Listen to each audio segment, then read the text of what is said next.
I'm so thankful that you're joining us and joining the church in this journey through the Signs of Hope series. And I pray that these conversations that we're going to have through this special dialogue that will be happening each week after each message called Talk It Over, I hope that they help you to process the information that you're receiving. Now, you don't have to follow the messages and you don't have to read the book of Romans as we go through this series, but we believe that these questions will help you and your team and your group, whoever you decide to go through this series with, help you process the ideas and unpack them in a way that they could be more applicable to your life and actually lead you to places where you can be signs of hope to other people.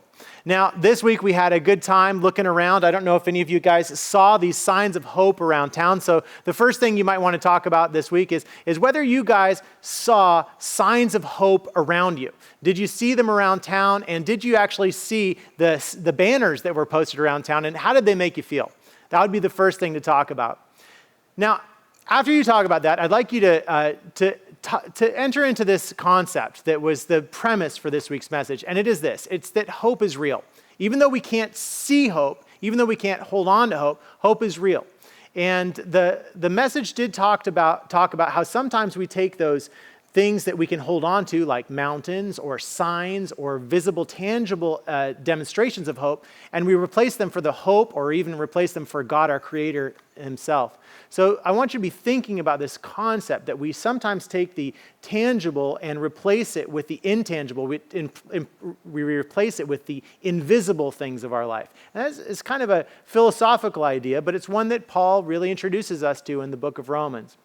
Now, one of the things that was the underlying imagery for the message was this Himalayan mountains image that has a picture of the mountains behind this city in India that hasn't seen hope for generations or even decades.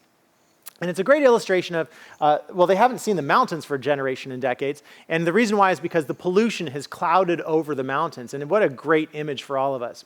Now, I want to use that image to illustrate how sometimes God can be obscured by the pollution of our life. And that sometimes the hope can be clouded over. And so I'd like you to talk about whether you feel that that's happened in your life. Do you need more hope? Do you feel that there are areas of your life you could use more hope in? So take a moment and talk about whether you need hope as a group. Now, the other idea is this, that our Creator God cannot be replaced. God is irreplaceable, meaning God cannot be substituted for something else. Has there ever been times in your life, just talk with each other, about times in your life where you felt that maybe you've replaced God?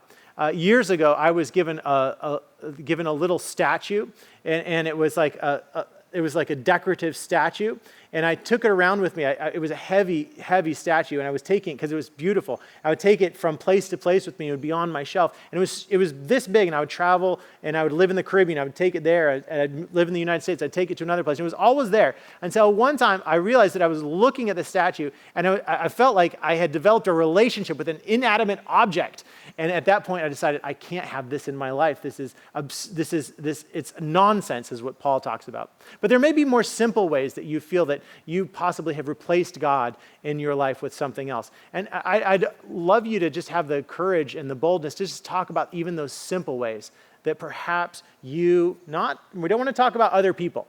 That this conversation is really about you. It's about how you personally have experienced moments where you've possibly replaced God with something else or found yourself holding on to a gift from God, maybe a mountain or a beautiful sunset or even a gift from somebody else, and you've held, maybe your job you've held on to. Maybe it's, think of those things that you've possibly held on to, and what you should have been holding on to is God. So take a moment and talk about that. And then finally, I'd like you to talk about the giver of the gift. Do you have a tradition in your family like I do? What's your Christmas tradition for opening gifts? This is just kind of a way of you guys to tell each other about yourselves and about who you are and how you grew up. What was your family tradition when people gave gifts in your family? And how has that kind of created patterns in your life like it maybe has mine? Talk about how how you have understood the difference between embracing the gift instead of the giver. And then finally, I'd like you to talk about the signs of hope that God has placed everywhere in your life. God has placed signs of hope all around you. Talk creatively for a few minutes. You don't need to give big, long explanations of the signs of hope that God has placed around you, but try to do what I like to call a yes-and conversation. Try to have a brainstorming moment with whoever you're going through this series with, and talk about all the signs of hope you can think of, all the ones that God has surrounded you with. And some of them have been hidden by the pollution, have been hidden by the polluted air, and you can't see, just like those people in India who can't see the Himalayan mountains for decades on decades. Some of them are there all the time. Talk about how you have seen them in your life. And finally, I want you to have a conversation about whether you know people in your life who don't have hope. Are there people around you that don't have hope or need more hope? And how can you practically this week be a sign of hope in someone else's life? How can you help people to have hope? And after you do that, I encourage you to pray together.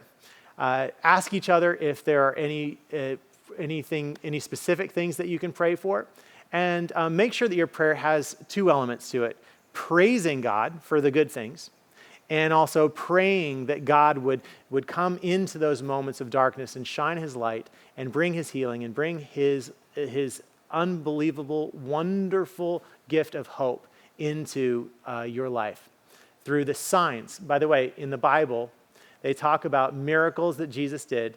They refer to them as signs, things that point to God. I pray that this Talk It Over session is helpful to you, to keep you remembering the ideas and processing them, and to really dig down deep into the concepts that Paul wants us to understand from the book of Romans. So enjoy. And next week, we are going to be talking about a couple of things. We're going to be talking about patience. That's a tough one. I need to learn more about patience. I think we're all learning a lesson in patience right now. We need to talk about patience, and we are going to discover what a patient God we have and how we can learn about patience from God. All right, take care. Have a great week. I'll see you on Sunday as we launch our next message.